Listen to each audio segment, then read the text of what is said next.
So, okay, let's open it up to community questions on the presentation at hand. Please just come to the podium, and again, not that you use all 2 minutes, but if you do, Tommy Jean will let you know, and then be respectful of that. And you can always come up and have a second comment. Okay. So we can have a second comment? Certainly. Yay. Always the case. Okay. I guess I'm going to sum it up very as succinctly as I can for you. I do have a multitude of questions, but I'll address those individually at another time. For you, Dale. Movement of the materials. Now, you said that the clean, and I'm going to take you on your word for that, the clean fill that you put into those sites, you're going to remove it. Dale asked a question about potential residents adulterating the fill. What I'm more concerned about, and you can answer this question, please. So when you put the clean fill in, was it directly touching old fill? Because if you did that without putting a barrier in between the clean fill and the potential contaminants in the old fill, and then we have shuffling from earthquakes, and then we have water up and down, saturated, unsaturated, to quote people from former Rab meetings, how can you guarantee that none of that didn't actually filter into the little concave area that you're going to take out, and you're claiming it's clean? And then, in 1 minute before you answer that, please. Then you're taking that, you're putting it on a pad in a site that was formally declared clean, and you're also doing that with potentially contaminated items to check to see if it's in fact clean.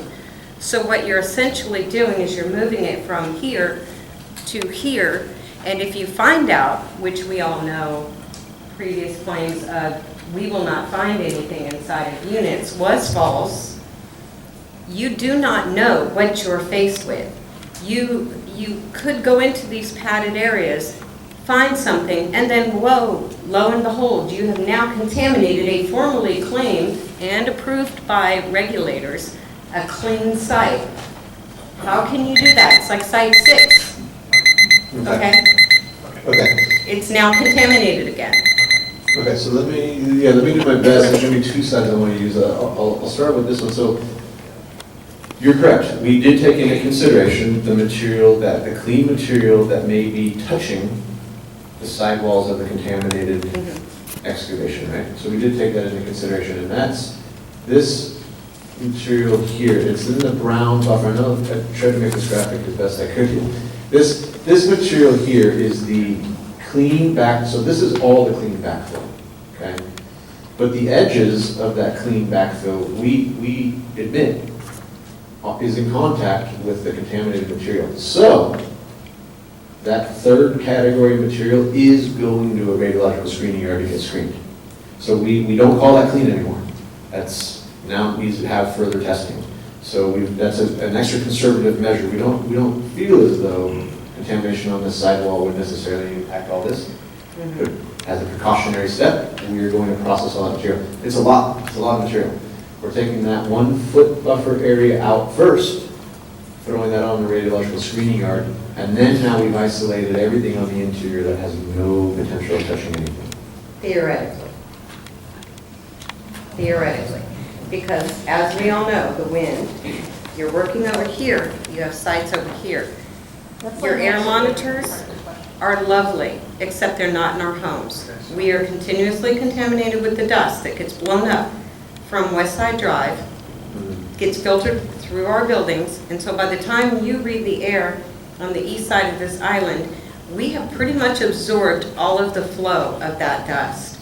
So you cannot guarantee that the center of that does not have some traces now. You may have some threshold, an imaginary threshold of people's capacity to handle this contamination. But I can guarantee you that the stories of the people who lived here, even before you started digging it up, the military families, people are sick. This stuff is coming in our homes. I got brand new fans last year when they closed my house down for asbestos. They're already coated again. I've cleaned them 4 and 5 times. I'm telling you.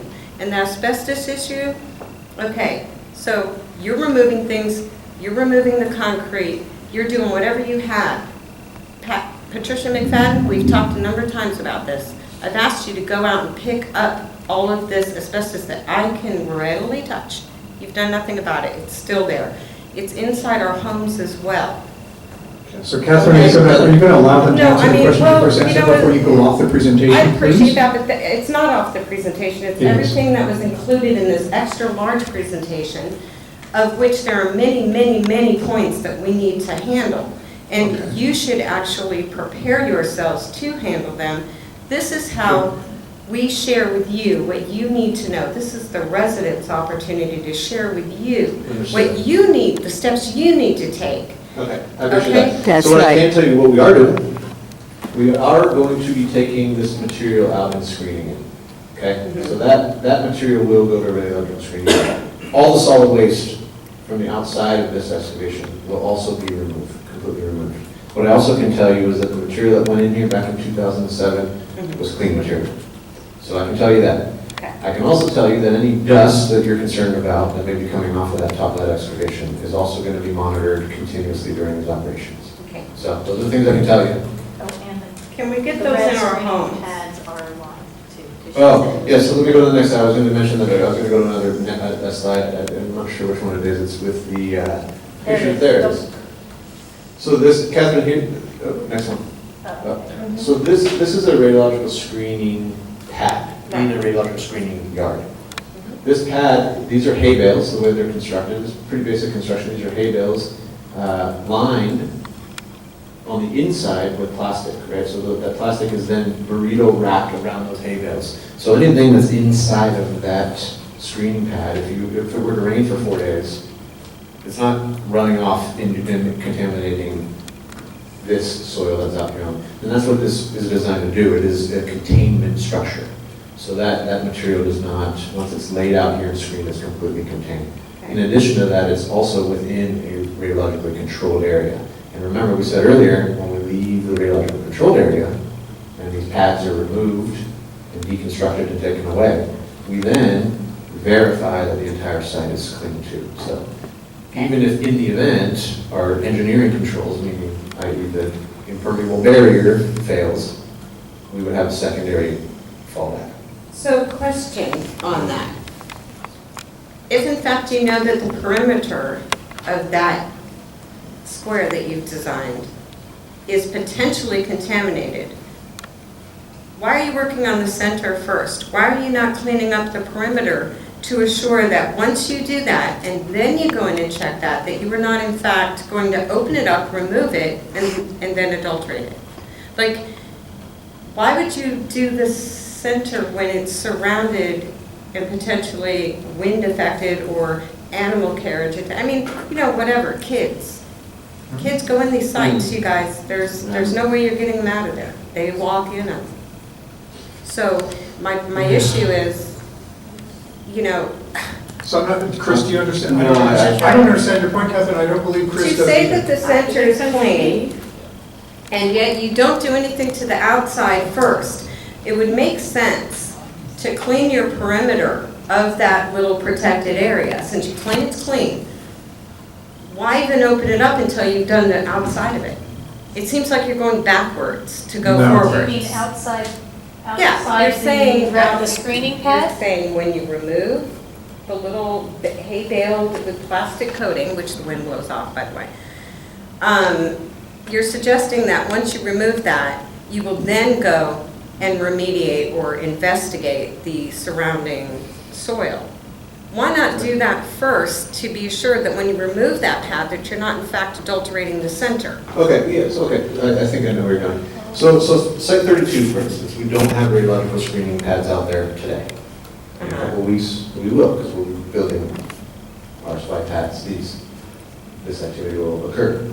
Before we go out there to build these pads, we do a scan, and that's more for us to establish a background, right? In order to do the surveys, we want to know what's there, what could have been there before we brought in this soil that we're testing. Because it's not current. So we do a test beforehand, meaning a scan to pick up any gross contamination. And then we build these pads, and that's the hay bales and and the plastic and the sandbags, as I explained. We use those pads for a period of a year. Mhm. Then all this goes away, all the construction materials, so everything, the pads, the soil, sandbags, everything goes away. And then if in the event that there could be a spill, as a precautionary step, we go ahead and scan the whole thing over again, and then leave the site. And you're just talking about radium only, correct? You're not talking about any of the other isotopes that you guys have found all over the island. I know it's boring to you, Mr. Clemson. However, you're not talking about the multitude of other isotopes, only the one that you find of concern. You're also not talking about the multitude of chemicals. You even admitted dioxin. I mean, come on, dioxin is a cancer-causing chemical, and it's pretty prevalent here. Also, you've never mentioned chlordine. You've also never mentioned the continuous pesticide application that goes right next to our homes. We're being poisoned, guys. Think about it. And here I am giving you all of these things through all of these meetings, and I get this glazed look. This is a continuation of poisoning that you're allowed to happen today. And we don't have those air monitors in our homes. And again, by the time any of that wind gets to the side that you're actually monitoring with only one monitor, and I've been out there, I videotaped it, I know there's only one, unless it's some mysteriously, cloaked. No. All right, thank you, Ms. Lundgren. I thank you. I think you've had Well, I actually mean, 2 sets of 2 this minutes. was, Thank you. an hour. Thank you So very much. Can you answer?